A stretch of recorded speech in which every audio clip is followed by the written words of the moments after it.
Gracias. Bueno, también vamos hoy, es miércoles, a la sección de quién es quién en las mentiras de la semana. No todas, desde luego, no todas las mentiras, sino es una muestra, ¿no? Nada más. A ver, se ve. Con su permiso, señor presidente, buenos días a todas, a todos. Este es el quién es quién en las mentiras de la semana del 24 de agosto de 2022. Vamos a iniciar con la primera.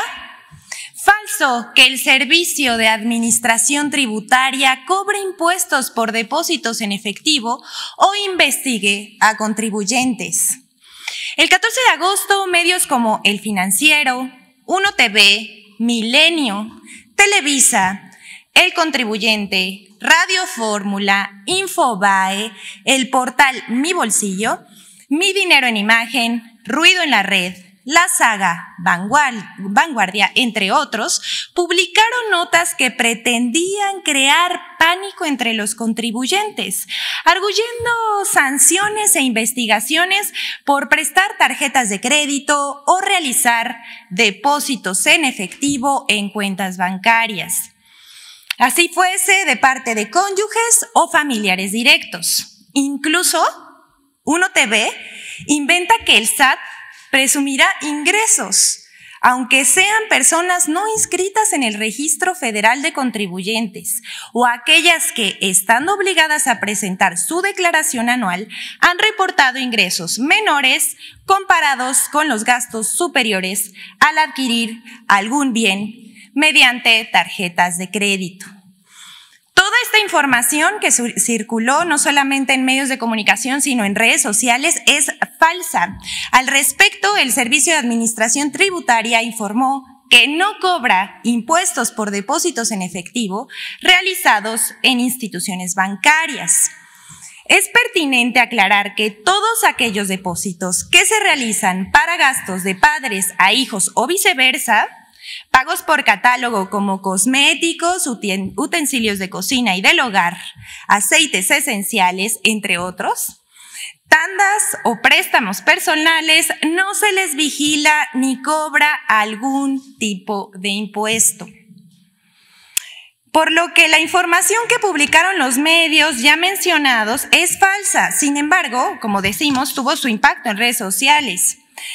Pero nos permite informar al pueblo de México. El SAT solo puede investigar al contribuyente que esté bajo un proceso de auditoría, fiscalización o revisión por parte del mismo SAT. Solo en aquellas auditorías que se detectan incongruencias entre gastos e ingresos. El SAT podrá solicitar la información de sus depósitos a las instituciones financieras que cuenten con esa información para evitar defraudaciones fiscales.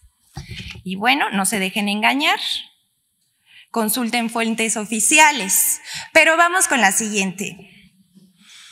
Destacado columnista económico del Sol de México se atora en un embudo de aseveraciones falsas.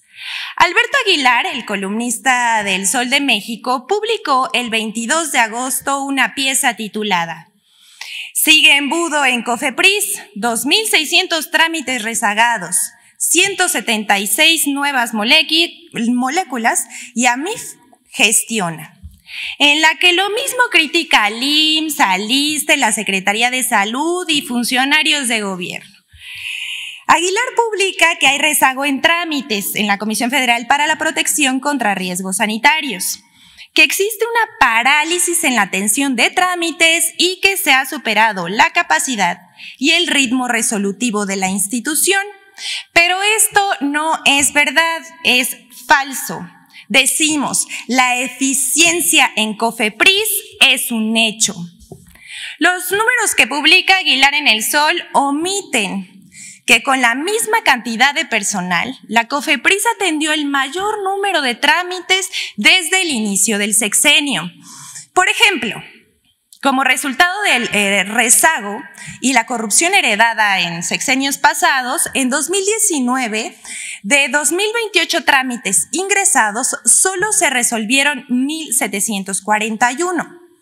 En cambio, entre enero y agosto de 2022 se han otorgado 52% más de nuevos registros de medicamentos genéricos respecto al mismo periodo del año anterior, pasando de 160 a 243 autorizaciones. Contrario a lo que afirma Aguilar, los trámites atendidos en 2022 representan un aumento, fíjese bien, del 228% respecto a lo atendido hace 3 años. Pero eso evidentemente no lo va a publicar El Sol, pues la información que publicó es falsa. Ahora bien, el señor Aguilar, ya encarrerado, urge a la COFEPRIS a agilizar la digitalización. Nosotros le respondemos, la comisión ha avanzado en ese sentido de manera contundente y con amplios resultados. A razón de ello, se creó la unidad de dictamen virtual que incorpora 18 personas dictaminadoras especializadas en trámites digitales, quien en menos de 3 meses ya han resuelto más de 1,000 trámites, lo que representa un hito en la digitalización de la regulación sanitaria en México. La corrupción en las instituciones públicas generaba lentitud en los trámites que actualmente y con resultados se tiene en beneficio de nuestra población. Hoy, la agencia reguladora presenta finalmente números positivos con el único objeto de cuidar a todas y todos los mexicanos de riesgos sanitarios a los que podrían enfrentarse. Vamos a pasar a la siguiente.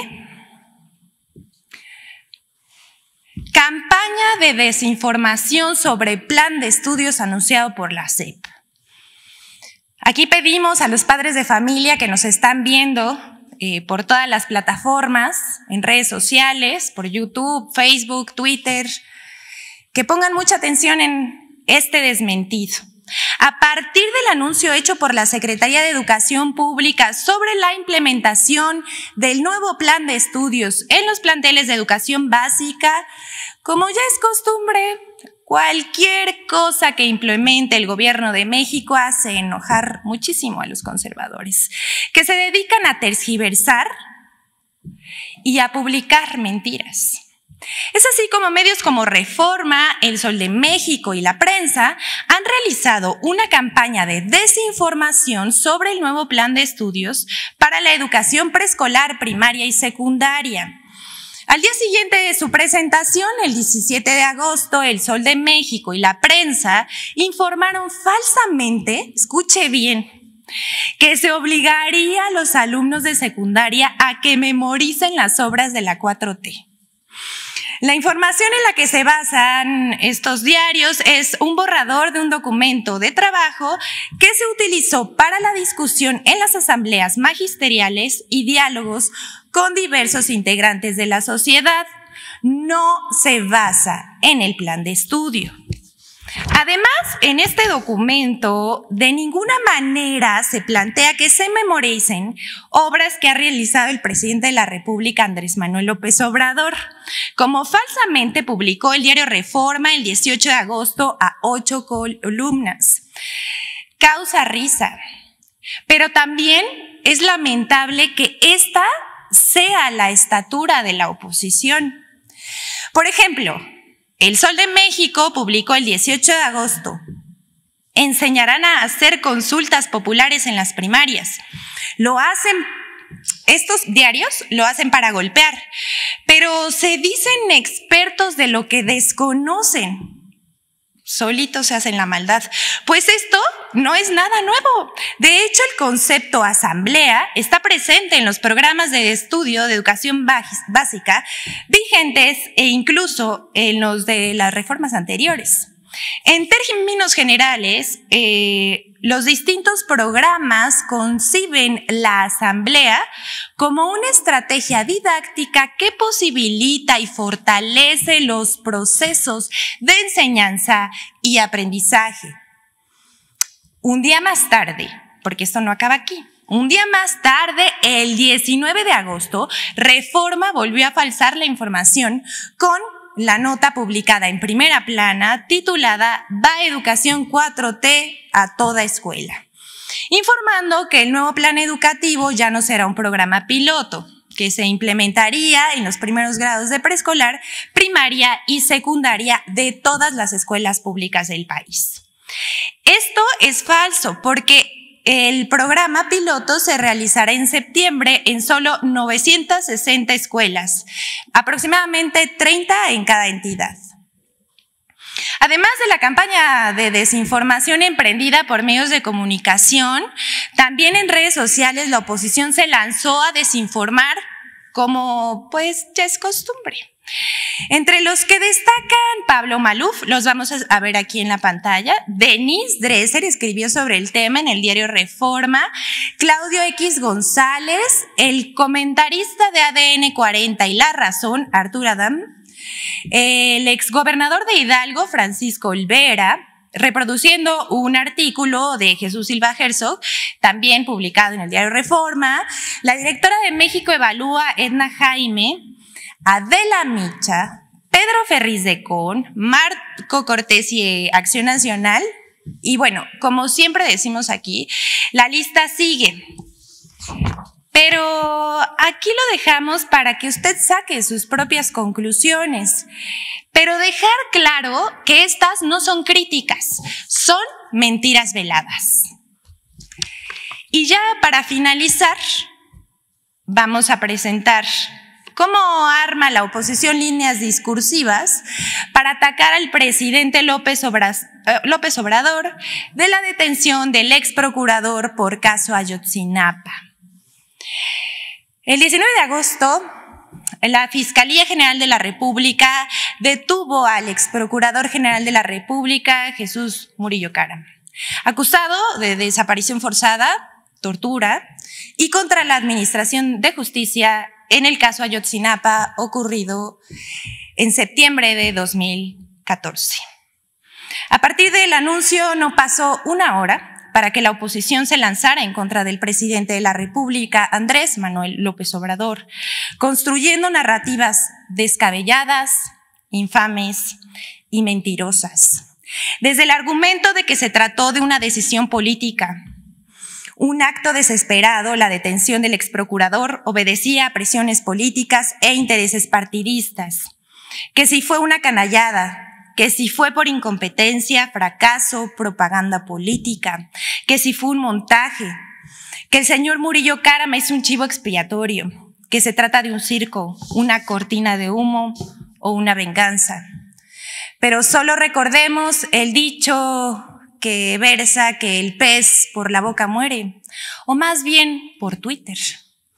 Unos hasta se atrevieron a decir que aquel que presuntamente torturó a jóvenes estudiantes y escondió la verdad, imponiendo su verdad histórica, es una víctima, un preso político. Y es que ya no saben qué decir, están moralmente derrotados y confundidos. Pero ¿quiénes participaron en esta narrativa? Vamos a verlo en la pantalla también. Mario Di Constanzo, Claudia Ruiz Massieu, Jorge Triana, Raúl Trejo, Alejandro Alito Moreno Cárdenas, Ricardo Alemán, Luis Cárdenas, el PRI, Jesús Zambrano, el PRD, Manuel Díaz, Paul Lara, Miguel Ángel Osorio Chong, Pascal Beltrán del Río, Alejandro Hop, Guadalupe Acosta Naranjo, Mariana Gómez del Campo, Javier Lozano Alarcón, Ciro Gómez Leiva y Carlos Loret de Mola. Estos dos últimos sostuvieron que la verdad histórica es lo mismo que lo presentado por el gobierno federal a los padres de los normalistas, lo cual es falso y denota mezquindad y crueldad tras los hechos acontecidos en la noche de Iguala el 26 de septiembre de 2014. Emilio Álvarez y Casa hasta aprovechó para dar entrevistas en programas radiofónicos, además de pronunciarse vía sus redes sociales. Quien se llevó la mención especial es el periodista Carlos Marín, que se sostuvo en defensa del acusado, asegurando que es idiota pensar que él, o sea, Murillo Karam, es el autor de la verdad histórica. Recordemos que Marín ha declarado públicamente que los padres de los 43 normalistas desaparecidos debían ofrecerle una disculpa al exprocurador. Y también publicó una columna en la que continúa defendiendo al imputado. Pero primero, vamos a ver lo que dice Carlos Marín, por favor. Los padres de los 43, de quienes yo ya escribí, debieran irle a pedir perdón por las ofensas que le han propinado a Jesús Murillo Karam. Es la investigación criminal, si me permiten, con esto remato, es la investigación criminal más exhaustiva en la historia de México. Esto no para ahí. Escribe esta semana: sostengo y he sugerido en este espacio que los padres también deben agradecer a Tomás Herón. Sí, el satanizado, perseguido y prófugo exdirector de la Agencia de Investigación Criminal. La recuperación de miles de restos en el río San Juan que encabezó, porque merced a ella se corroboraron desde hace 7 años las identidades de 2 de las víctimas. Es indignante lo que hay que ver. Pero no solo es Marín, también participaron medios de comunicación como Proceso, El Universal, Milenio y Reforma, así como en programas de radio, conductores de noticias y supuestos especialistas en derechos humanos se lanzaron a decir que se dio carpetazo al caso Ayotzinapa, lo cual es absolutamente falso, pues el subsecretario Alejandro Encinas informó en este mismo recinto que lo presentado el 18 de agosto se trata de un informe de avances en el caso. La investigación no está cerrada, continúa. A pesar de los graves señalamientos reportados en el informe de la Comisión para la Verdad y Acceso a la Justicia en el caso Ayotzinapa, COVAC Ayotzinapa, presentado por Alejandro Encinas, medios de comunicación y comentaristas reportaron que el informe y la verdad histórica concluyen lo mismo.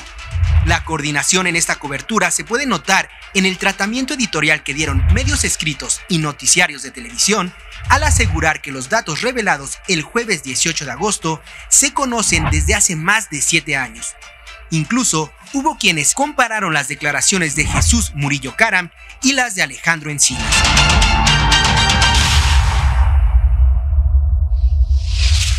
El informe de la COVAC Ayotzinapa tiene sustanciales diferencias con la verdad histórica. Por ejemplo, mientras Murillo Karam aseguró que los estudiantes fueron privados de la libertad, privados de la vida, incinerados y arrojados al río San Juan en ese orden. Esta es la verdad histórica de los hechos.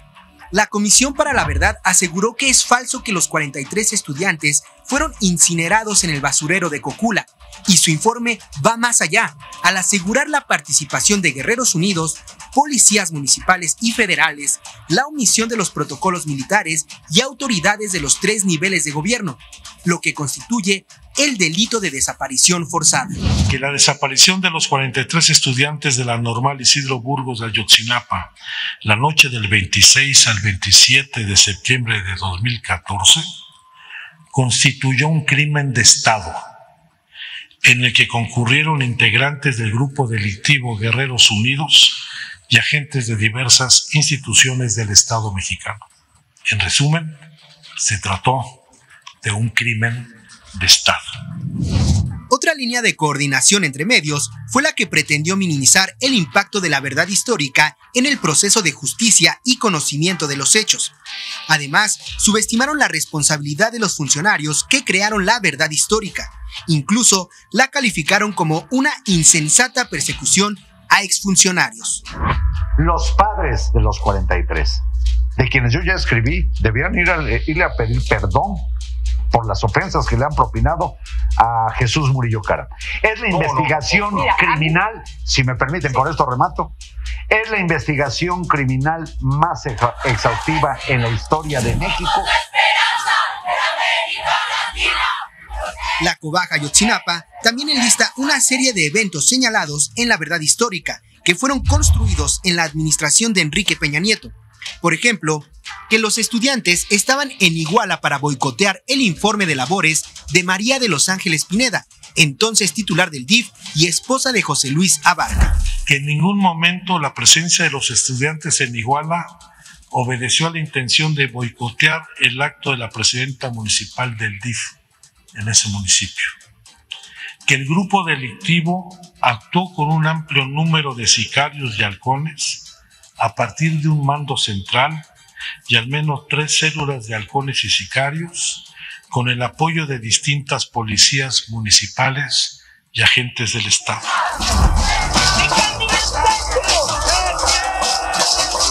Por último, la coordinación entre medios que más se notó fue la del silencio. Las primeras planas de los principales periódicos nacionales, en su mayoría, ignoraron el informe de la COBAG Ayotzinapa u ofrecieron mínimos espacios. Contrastante con el tratamiento que dieron en 2015 cuando Murillo Karam presentó la verdad histórica. La diferencia más notoria entre la verdad histórica y el informe de COBAG Ayotzinapa es que mientras la primera fue producto de testimonios obtenidos bajo tortura que pretendía evitar la investigación profunda que permitiera conocer la verdad de los hechos y la procuración de justicia, vamos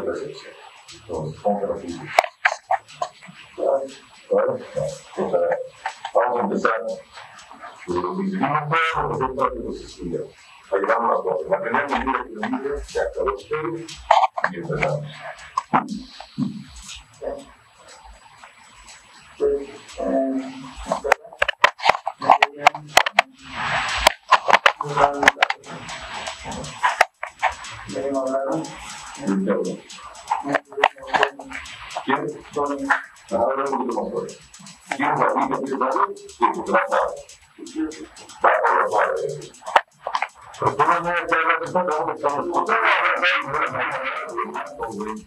El informe de la Comisión de la Verdad busca el esclarecimiento de los hechos y la justicia transicional. Infodemia.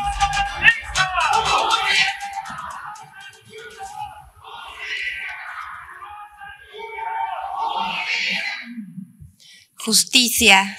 Agradecemos a Infodemia por la información. ¿Es cuánto, señor presidente?